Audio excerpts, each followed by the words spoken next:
Greetings, guitar fans. It's Lindsay here at Maple Street Guitars, and welcome to part 2 of a series of videos we're doing on conversion guitars, or what I often call secret weapons from my own collection in this case. And part 2 is featuring this little booger, whose name is Sammy, the Piccolo guitar. And Sammy started off life as a Samick Avion. And if you don't know what that is, you're not alone, as it's a pretty obscure thing and not a kind of guitar that most people in the guitar verse out there on YouTube would bother to spend much time highlighting. But Sammy was originally a child's guitar, clearly very small and designed to inspire some little young beginner towards a life of rock and roll. But curiously, it wound up in my hands, as many things do when you operate a guitar store. And I wanted to take a moment to tell you guys how I transformed this often overlooked little guitar into something really cool and special that has a lifetime of use for me. Now, as I mentioned, Sammy is a piccolo guitar. And this in and of itself is a pretty obscure thing for a lot of people in the day-to-day. Now, in the last video, I featured a baritone guitar, which I had made out of a Martin D1220. And the piccolo guitar is essentially the opposite thing. It's a guitar that is tuned very high, just as if you were capoing a guitar at the 5th fret. So that would be an A to A tuning with the same relative intervals as you would find on a guitar. The guitar that inspired me to create Sammy the Piccolo is actually this guitar, which is a Tacoma Papoose.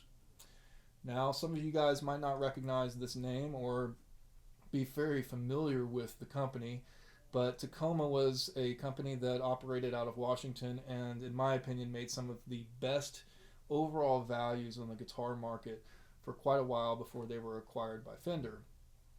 The Papoose was actually available as a 6-string acoustic like this, varying appointments, but they also made a 12-string version, which is super cool. I think it wound up in the hands of some of the Dixie Chicks.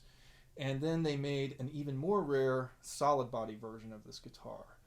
Well, for any of you who have had the pleasure of picking up one of these guitars, there's just nothing quite like it. They really have a transcendent and beautiful tone.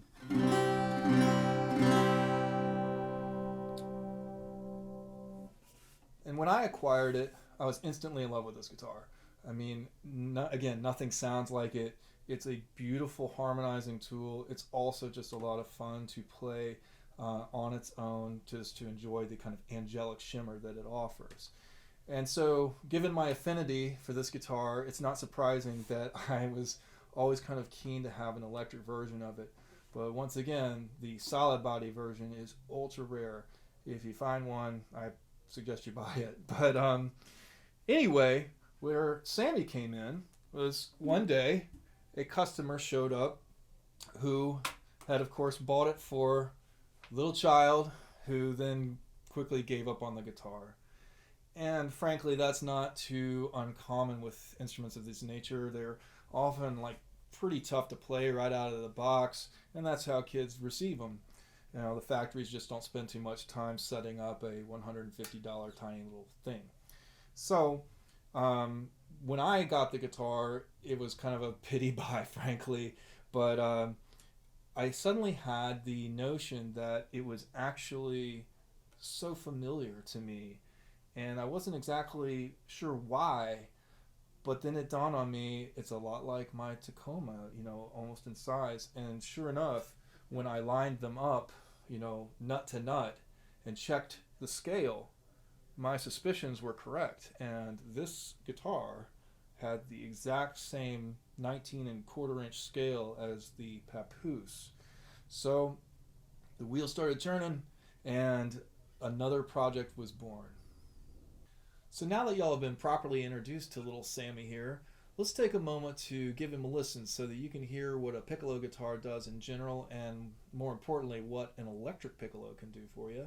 And then I'll tell you a little bit more about what I did to transform Sammy from the lowly child's guitar Avion that was discarded and overlooked for so many years into the badass, cool guitar that he is now.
Now, as conversions go, transforming Sammy from the Samick Avion that he was into the badass Piccolo guitar that he is today was actually not so terribly challenging, such that you could totally do this if you come across one of these guitars and feel the urge to do so.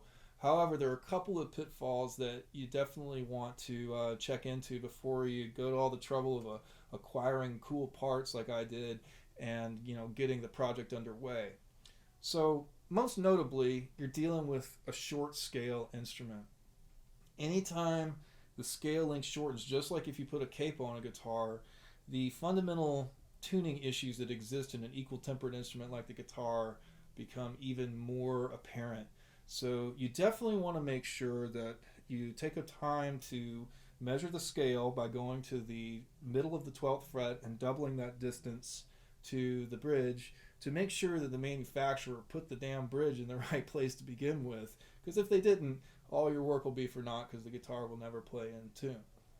But that aside, the rest of the project usually entails addressing the fundamental cheapness of a lot of these kind of guitars, which exists in the hardware and the electronics. Very often the body and the neck, not so bad, unless of course they have some fundamental defect. And again, be sure to check for warping in the neck or disproportionate relief on one side versus the other, or any kind of major structural thing that hopefully you can spot. But as far as this guitar goes, it was essentially a one pickup job. So after removing all the junky electronics, properly shielded the cavity. You can use either carbon paint or metallic tape, though the paint will probably give you a little more space to work in what is actually a very small control cavity. And then I upgraded the pots, the wiring, put a nice Seymour Duncan JB SH4 right there, and then upgraded the hardware.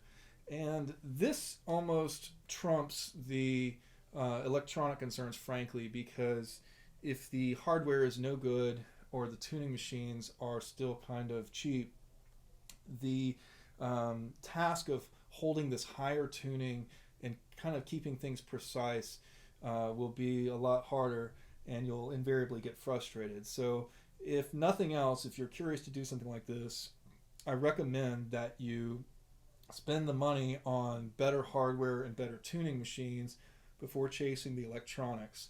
And that way you'll know whether or not the guitar actually works for you before you sink some real money into some of the components that can be even more frustrating to work with.